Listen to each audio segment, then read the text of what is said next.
or as I should say, Salamata Bagi, I think is the right way to say it. Yeah. Correct? Can I get some nods for that? Yeah?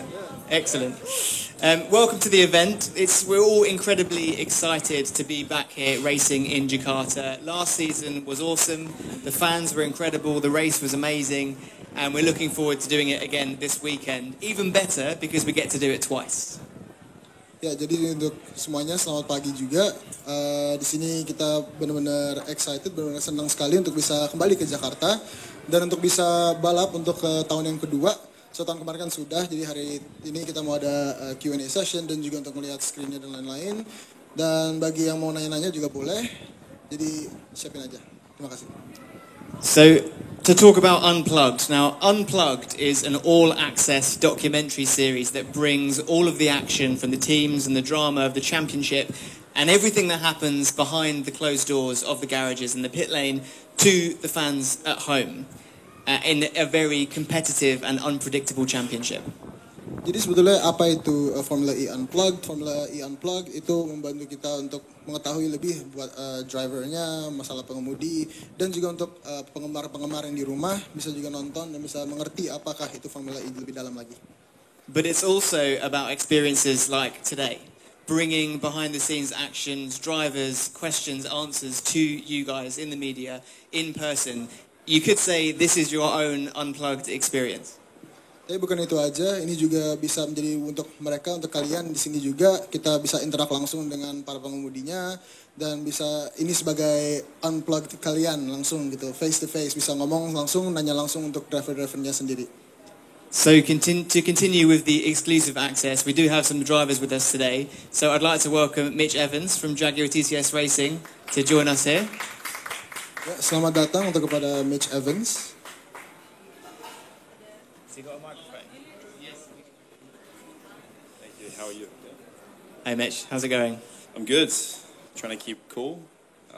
I'm good, thank you. Good to be here. Perfect. So what we're going to do is we've got some questions for you. I've got some questions for you. I'm sure the guys in the audience have some questions as well. But before, we want to look back at Monaco. They've had a sneak peek of the highlights. You drove it, but now we get to see you watch the highlights. So okay. let's roll the highlights of Monaco. Kita lihat highlightsnya dulu ya.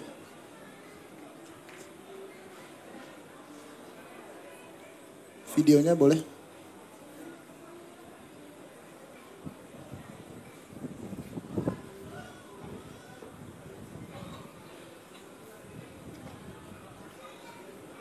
Fenestra's alongside him, and we go green in Monaco. Pretty good getaway from Hughes, a bit of sliding, and look at Gunther in the blue Maserati to the outside, in towards Sandevot. A big send from Nick Cassidy. He's gained a few places immediately as they now climb the hill up Beau Rivage. Hughes holds the lead. Fenestra's second. Tictum is on the attack. He's side by side with Gunther as they come up through Beau Rivage in the fight over fourth position. But it's Hughes leading, then Fenestras, then Nato. Attack mode activation on the right-hand side. They won't be activating it yet. Tictum did get ahead of Gunther. The race would have finished now. Cassidy and Verline would be level on points at the top of the championship. But a long way to go, and Cassidy is going side by side here. That's a Roland lunge into the hairpin. Ollie Roland forcing his way up the order. He started 13th, Roland, but he is getting his Barnsley elbows out this afternoon. So teams can see what their opposition are up to. Hey, big Cassidy! move. Has he just made 3 places in one go? Huge move from Nick Cassidy. He's suddenly got himself up in his 6th place. He made at least 2 positions there. Remarkable stuff. Have a look to the outside here. The green car was side by side with Dennis, and then he just went bye Jake, bye Mitch, and almost had a little bit of Mortara as well. And we're talking about strategy the whole time. What we haven't mentioned is these drivers are driving round here with pinpoint precision, skimming the barrier, trying to find every 10th of a second they possibly can. We talk about all the time the tactics, the energy saving and stuff. Just look at the job they're doing driving the cars. This is looking like a race for the win now between Cassidy, Dennis, Evans and Fenestras. They've broken clear and they've all done their 2 attack modes. But Evans could take advantage on this long straight in the tunnel, Dario. Evans up into second. Dennis is keeping his nose in. You like that? That's good. Oh, it's tight.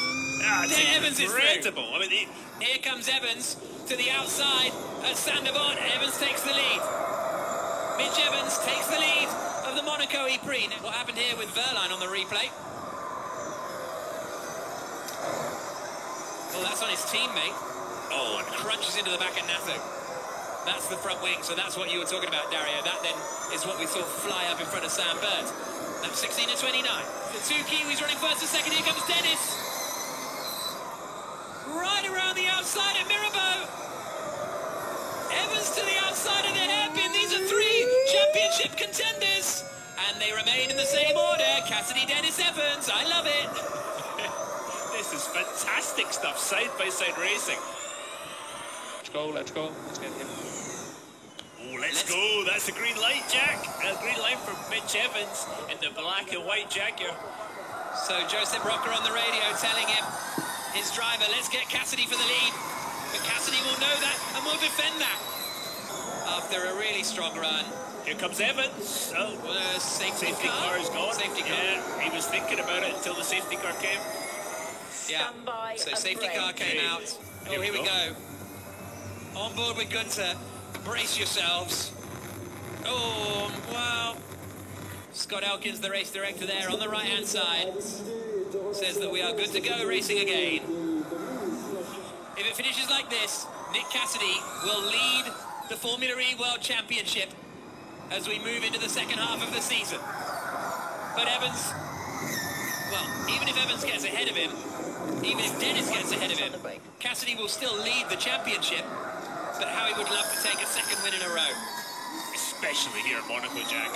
Yeah. So important for him. A circuit he'd never raced on before last year, Nick Cassidy. It was his debut last season because he didn't do the regular junior formula. We're up on Cass, there's no added laps. Through the right-hander. Down into Mirabeau. Oh, Muller. Okay, guys, everyone be aware. Please be him. aware. Car 5-1 is at driver's left of turn 1. Obey the flags. He's just after the apex. Driver's left, turn 1. Obey the flags, obey the flags. Car stopped. Driver's left, exit of turn 1. Safety car deployed. We're going to finish behind the safety car here. That is going to clinch it for Nick Cassidy. Safety car out right at the end of the race because of the accident for Nico Muller. Here comes Cassidy through the final corner now. The checkered flag is there. Cassidy wins in Monaco and moves to the lead of the Formula E World Championship.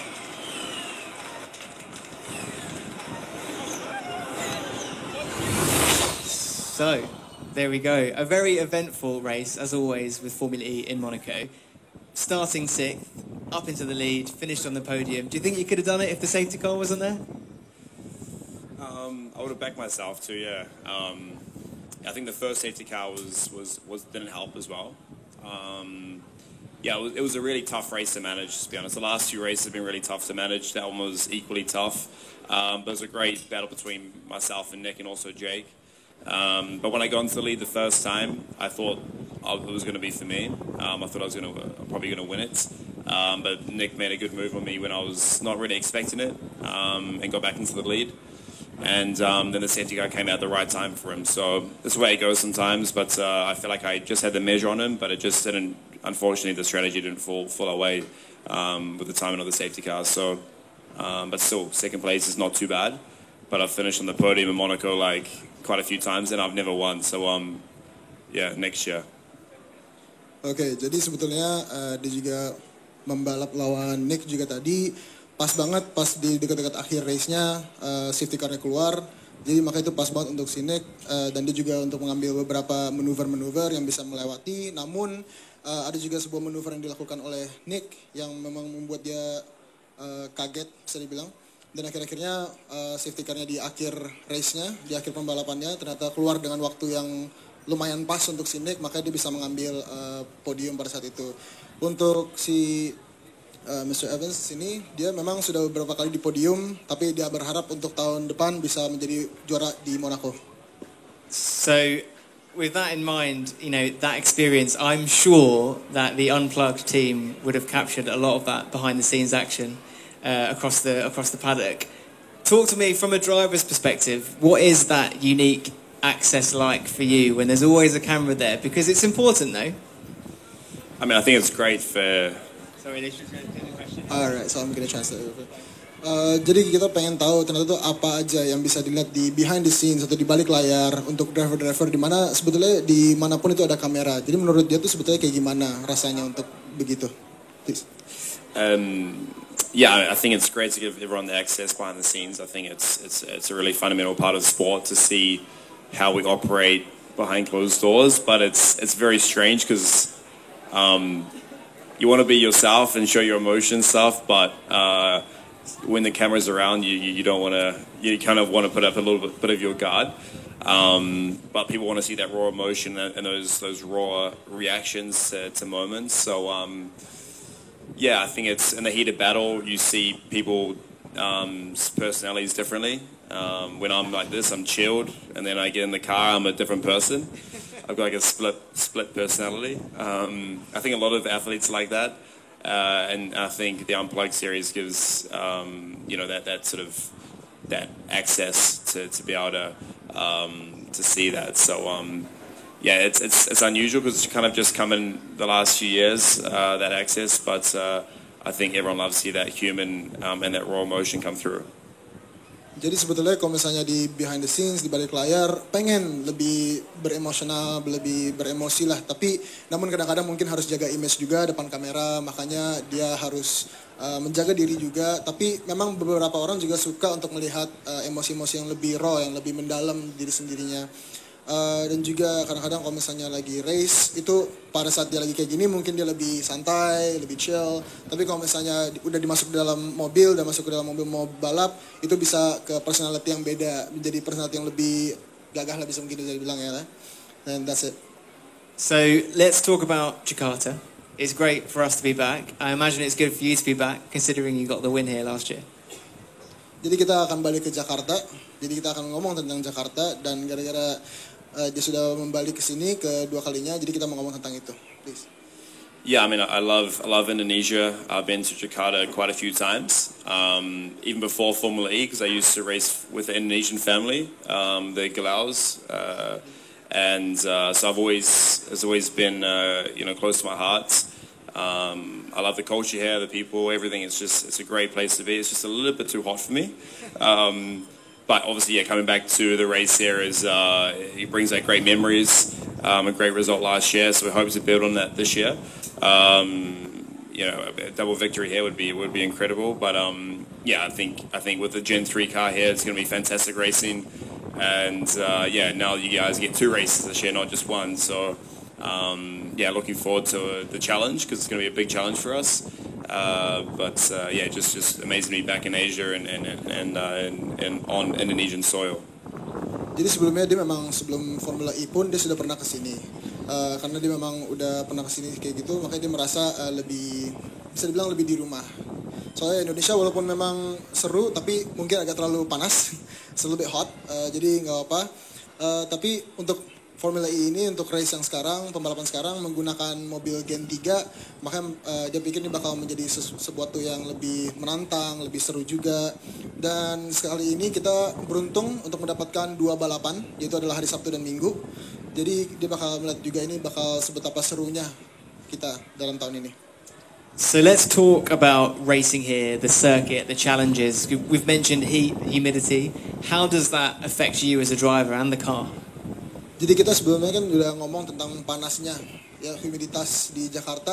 Jadi kita mau membahas itu dengan Kakak Izin. Yeah, I think the climate here affects everything really. Us as drivers, all the personnel, everyone involved, but also the cars, the tires, and I think that the track layout. It's a really enjoyable track layout here, but I think it asks a lot from the car. So yeah, generally it's just a very difficult set up to try and get on the car and to try and get everything in the perfect window is not easy. After last year I was quite tired, so to then come back the next day and do it again is going to be challenging. So yeah, we're going to have to be prepared, hydrated, get lots of rest, even though the jet lag is also a bit of a challenge. Didn't sleep much last night. But yeah, just the heat really challenged the car, I think, especially the tires, and then obviously tires is a big factor in our sport. So to try and get that in the perfect window is going to be challenging. Jadi memang ini sebetulnya benar-benar menantang, apalagi dengan Jakarta yang lumayan panas, apalagi di ban mobilnya. Karena ban mobil tersebut itu kan memang faktor yang sungguh besar untuk mobil ini, untuk sport ini sebetulnya. Dan karena itu memang itulah yang bagian menantang. Sebelumnya juga tahun lalu pada saat dia datang ke sini dan dia balap di Jakarta, itu aja dia udah sungguh capek. Apalagi kalau misalnya ini kita 2 hari. Jadi maupun itu pas dia datang ke sini juga kena jet lag, jadi dia memang kurang tidur semalam. Dan juga dia harus penuhin istirahat dan juga hidrasi, dia selalu minum dan juga jaga kesehatan diri sendiri gitu aja. So just a few more questions from me before we open it for the media here. So Mitch, I want to ask you about your preparation because it's quite unique conditions. Have you been doing anything different in your prep? Any sauna time? Not much sauna time, but yeah, just a bit of training. I think also just being in the environment here helps acclimatize. That is always good. And then come the race, being trying to keep as cool as possible. So we're trying to find like a pool, like a rubbish bin or something. I don't know, to put water and ice in to try and Kiddie pool. A kiddie pool, yeah, or a kiddie pool. With some rubber duckies and stuff. So to try and keep cool before the race and also after the race. So yeah, it's not because we live in Europe. It's not as humid. So especially with all our race kit, with the underwear, the race suit, the helmet, everything, it makes it really really hard. Jadi tadi kita tanya tentang preparasinya dia apa aja untuk tahun ini dan lebih ke masalah ya itu lagi panasnya Jakarta dan humidnya dengan dikomparasi dengan Eropa. Soalnya kalau misalnya di Eropa kan tidak sehumiditas seperti ini, tidak sepanas ini lah bisa dibilang. Makanya dia yang penting bisa tetap membuat dirinya dingin maupun itu dengan membeli sebuah kolam kecil buat dia berendam mungkin dengan air dingin juga bisa, apalagi dengan baju-baju racingnya maupun itu dengan di baju dalamnya dan baju racingnya dan helmnya juga pasti bakal panas banget. Makanya prioritas dia untuk membuat dia lebih dingin dan lebih santai untuk pada saat mau racing nanti. So briefly, let's talk about the season so far. Very solid from you, multiple wins, podiums, firmly in the fight for the championship. How does it feel at this point for you? It feels. Jadi kita mau nanya tentang apa perasaannya dia pada saat dia di podium dan juga untuk yang tahun ini juga. Yeah, it's been overall a strong first half of the season. The first few races actually were a little bit difficult for me. We're always qualifying well, but just always running into different problems. So it was not until Sao Paulo, so a few races ago, where I got my first victory that we could kind of really kickstart the championship, and then I've had another victory since then, and obviously the podium in Monaco last out. So we're on a good run of form with still a few races to go, but we're strongly in the championship fight, which is the most important thing at this stage. So yeah, we should try and continue that performance and that momentum. But so far it's been strong. It just unfortunately had a slower start than I would have liked. But the performance has always been there, and we're hopefully also have that here this weekend, but also for the remainder of the season. Jadi so far menurut dia itu race ini memang walaupun ini baru first half dari race-nya, dia merasa ini cukup baik, cukup bagus juga maupun itu di Sao Paulo ataupun yang kemarin di Monaco ini. Tapi menurut dia mungkin bisa lebih baik lagi. Jadi hopefully apalagi ini yang paling important atau yang paling gimana ya cara ngomongnya important. Paling penting, thank you. Paling penting untuk Formula E, makanya dia diusahakan untuk menjadi yang lebih bagus untuk yang ini. Walaupun memang agak sedikit lebih pelan dari yang dia expect, dari yang dia inginkan, tapi pasti bakal push terus, bakal mendorong terus dan menjadi lebih baik lagi. Just to further add to the excitement of this weekend, how crucial do you think this doubleheader is for the championship, given where we are in the season? Jadi menurutnya ini sebetapa krusial, sebetapa penting lah ini sebagai double header ini untuk sang pembalap tersebut. Yeah, I think all the double headers are quite crucial because if the car or you perform at that particular venue over one day, you can have another good shot at it the next day. Where if you're struggling on the first day, you feel like you have to really turn things around for the next day. So yeah, I think every race from now till the end of the season is just really critical if you're in the championship fight. Every race is as important as one another, but once you get to the stage, you feel like you can't have or run the risk of not scoring or having a DNF or finishing behind certain people. The last few races didn't really matter so much, but I think it's starting to get into that phase of the championship. But I think we're still relatively early enough to just keep chipping away at it and just keep accumulating points. So that's my mindset right now. Jadi so far menurut dia itu championship yang kemarin-kemarin mungkin racing balapan-balapan yang kemarin mungkin nggak terlalu penting katanya, tapi yang penting ini sekarang balapan-balapan yang akan ke depan ini dan juga yang hari ini yang nanti bakal di Jakarta pada hari Sabtu dan Minggu ini. Mungkin hari Sabtu kalau misalnya memang kurang bagus cara balapannya bisa diperbaiki lagi pada esokan harinya. Namun ini memang juga hal yang tidak sering didapatkan. Apalagi sekarang di Jakarta kita beruntung untuk mendapatkan 2 hari ini. Makanya dia bilang kalau misalnya memang hari pertama kurang bagus masih bisa diimprove di hari kemudiannya. So something that we've been seeing quite a lot in the past few races, or most of the season, is this idea that people don't win from pole. We've seen yourself from further back, we've seen Nick from P9, we've seen people from P10, P11.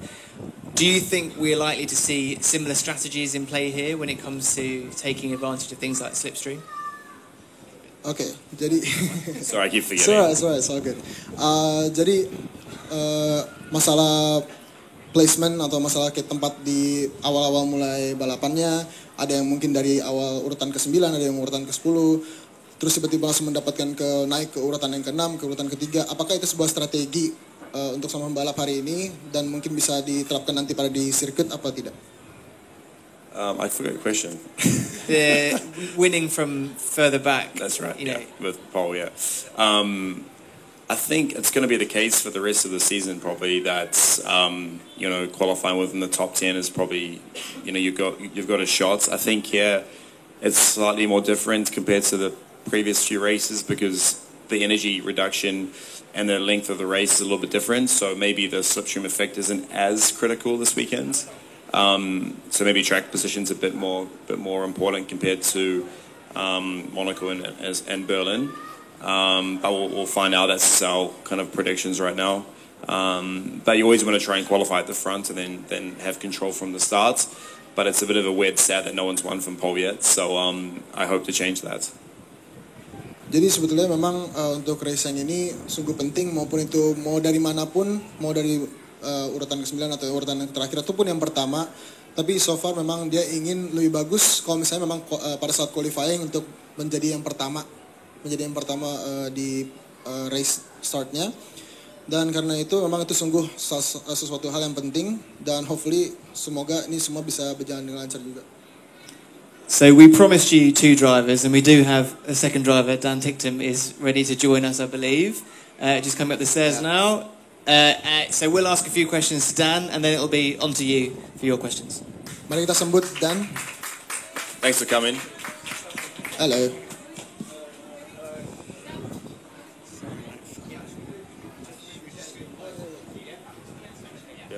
We're going to move the chairs a little bit, guys. That's all right. We're going to move it a little bit closer.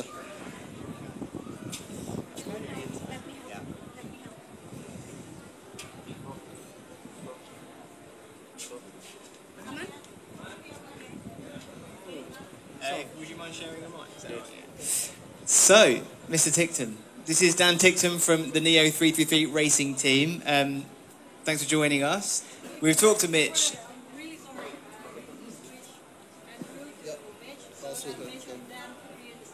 Okay, sure. Good show. Musical chairs. We've talked with Mitch about racing in Jakarta. For you, what is this experience like? I would say last year it was one of my favourite circuits of the calendar, to be honest. I've said that quite a lot of street circuits don't have much of a flow, but this one, I have to say, almost feels a bit more like a conventional circuit in a lot of ways. And I was fast still. I had a disaster in qualifying. We didn't get our last lap in, but obviously a double header this weekend, and I'm looking forward to seeing how the new cars are around here this year. Jadi menurut dia untuk tahun ini gimana, Formula E memang sungguh sebuah hal yang penting juga, dan untuk yang masalah double header ataupun juga dengan mobil-mobil barunya sungguh sesuatu yang untuk dilihat ke depannya, dan dia berharap bahwa dia bisa juga perform dengan baik untuk tahun ini. So good, overall good performance here. Unlucky last year, but this season you've got a car which is allowing you to get more and more points, including like you had in Monaco. Yeah, I think the car for on one lap pace has certainly been a lot better than last year. Sometimes can sometimes be like a little bit frustrating, when I qualify well and I don't go anywhere in the races. But I think with the way the races are panning out this year, with everyone saving so much at the start and then pushing at the end, as long as I can sort of hold position in that first half, it's much harder to overtake when the energy target gets higher. So we'll see if I can clinch a few more points this weekend. Jadi untuk nanti pada saat hari libur ini, pada saat langsung pembalapan, memang sebuah hal yang diharapkan untuk menjadi lebih bagus. Apalagi pada saat awal-awal balapan memang masih menyimpan energi baterai di dalam mobilnya. Namun pada saat udah mau ke menit-menit akhirnya baru dia push, baru dia mendorong mobilnya dengan biar lebih cepat. Dan apalagi sekarang untuk tahun ini dia mempunyai mobil yang lebih bagus dan lebih cepat lagi, yang bisa membuat dia mendapatkan lebih banyak poin lagi. So we talked about the unique characteristics of this circuit and what it takes for you guys as drivers, humidity, heat, everything. We had a bit of preparation time together before a former race. Did that change at all for this race? To be honest, no. I think obviously this is definitely one of the more extreme climates. I definitely think after Sunday I'll be the right weight, that's for sure. After a lot, high humidity for racing in 2 days, but yeah, preparation is the same more or less. Same amount of time on the sim, similar stuff in the gym, and so yeah. Untuk masalah preparasinya sebetulnya sama-sama saja, maupun itu dalam gym ataupun juga dalam mobilnya. Dan untuk masalah humiditas dan juga kepanasan di Jakarta, menurut dia juga hal yang benar-benar mungkin bisa mengganggu, dan juga hal yang untuk challenge untuk sebagai bisa memperbaiki diri dalam tracknya juga, apalagi untuk mobilnya yang sekarang ini juga. So hopefully that gives you a taste of what's to come. Now it's your chance to ask Dan and Mitch your questions. So who would like to start? Ya, jadi silakan yang mau pertanyaan boleh.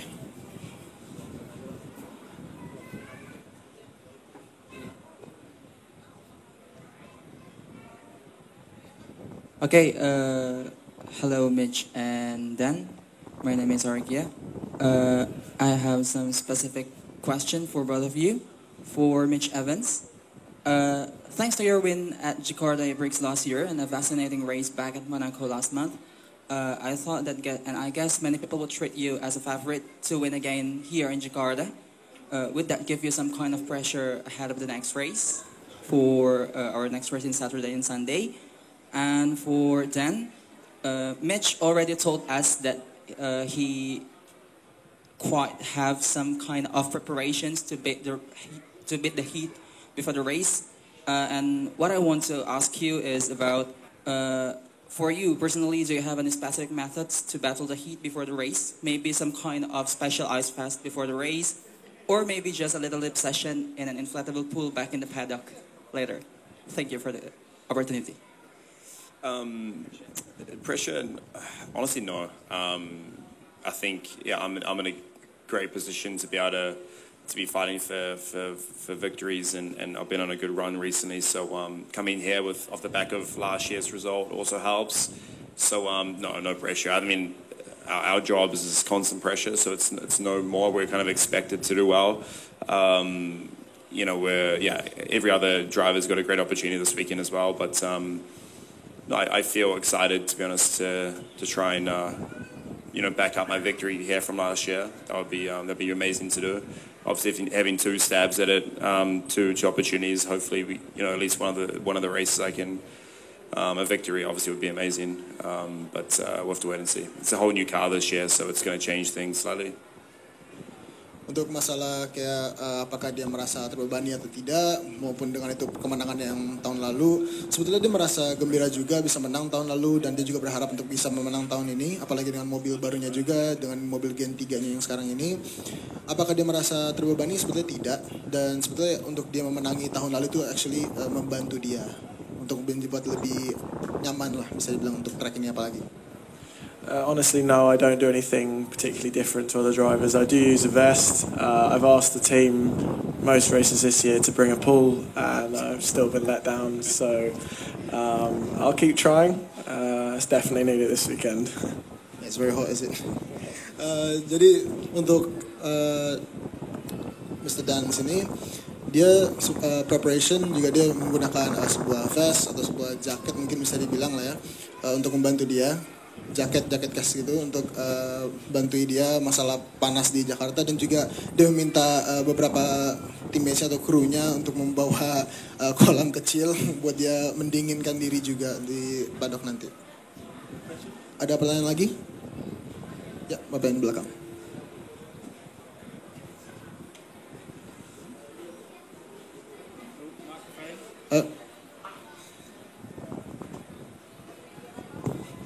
Halo, terima kasih. Saya Reza dari Dissuaded.id. Tadi sudah disinggung tentang suhu panas.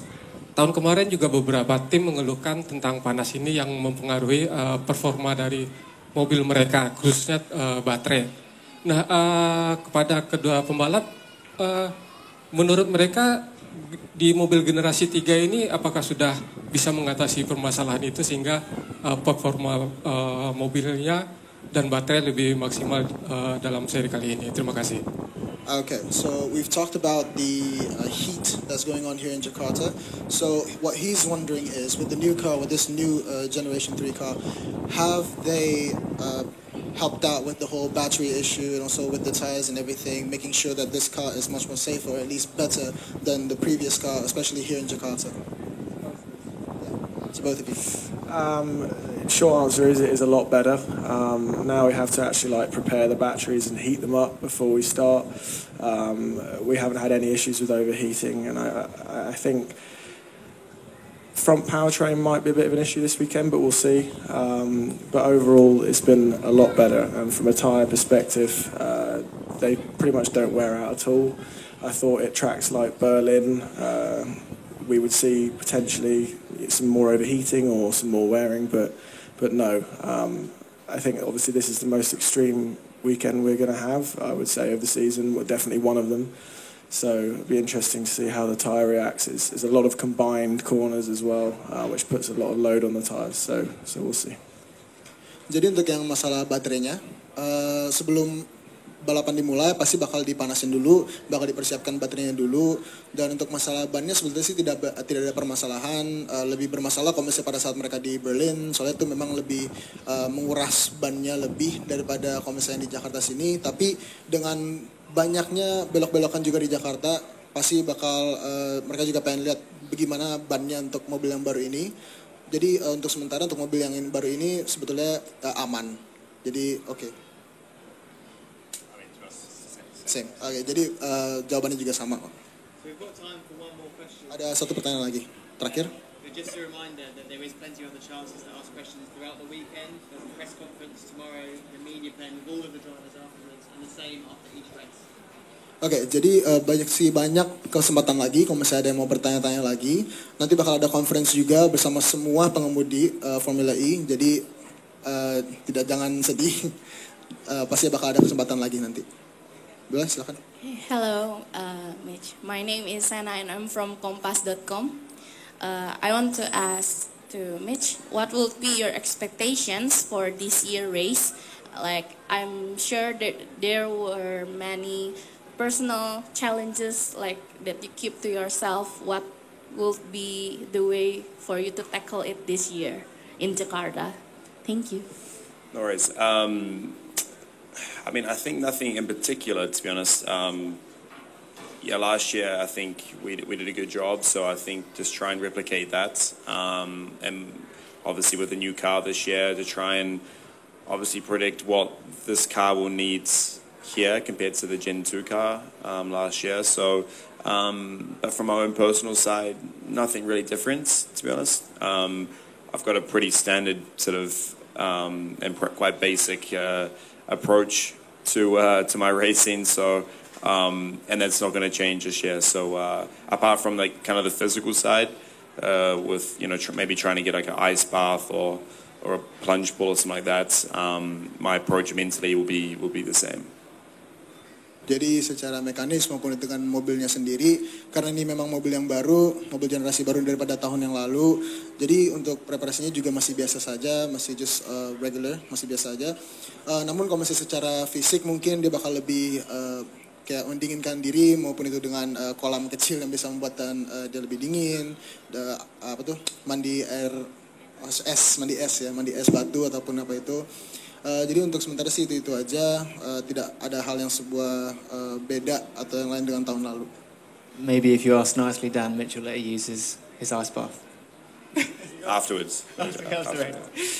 Thank you very much. I'm afraid that's all we've got time for. Thank you for your questions and for joining us. And as I said, there's plenty of other opportunities for questions after the press conferences and media pens. Thank you. Terima kasih semuanya atas sudah datang sini. Jadi terima kasih juga.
What am I supposed to be saying? Something? Okay. Then, would you mind tell us about the experience about the new Gen 3 car, and then how the difference with the Formula E Gen 2 car? Overall, I've enjoyed driving the Gen 3 car a lot this season. It's almost surpassed my expectations. We had some reliability problems at the beginning of the season, but we have had no issues with that at all. The races have been exciting, I would say, I hope, from a spectator's point of view.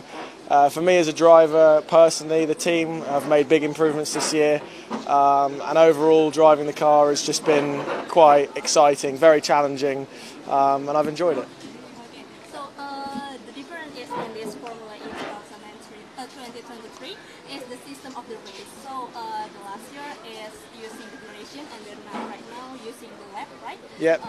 Can you tell us about it? What's the Keunggulan. Oh, okay. From a driver's perspective, it doesn't change too much. Like in terms of the strategies, in terms of what we see on the steering wheel and what we have to follow as a driver, it's pretty similar to last season. So yeah, no real big changes. I just think the way the races have developed this year, people are saving a lot at the start, and sort of using more energy towards the end, which is creating a bit of a chaotic sort of middle of the race, which is exciting to watch. So, but other than that, personally, from a driver's perspective, it's pretty similar. So the expectation on this series in Jakarta, what's your expectation on the race? Well, I mean, I think for this year I'm very glad that we're back for 2 races. I think coming all this way for me for only 1 race is sometimes quite frustrating, so to be here for 2 races is good. Like I said earlier, it was one of my favourite tracks on the calendar. It's got a really nice flow, lots of nice cambered corners. So, yeah, the more racing we can do here, the better for me. To come in here, more people now into Formula E, because from what we know, that there are more seats now for watching you guys. So, do you have any message for all your fans here? Maybe new fans for Formula E in here. Do I have a message? Well, I mean, I'm very, very grateful for everyone's support from wherever they are.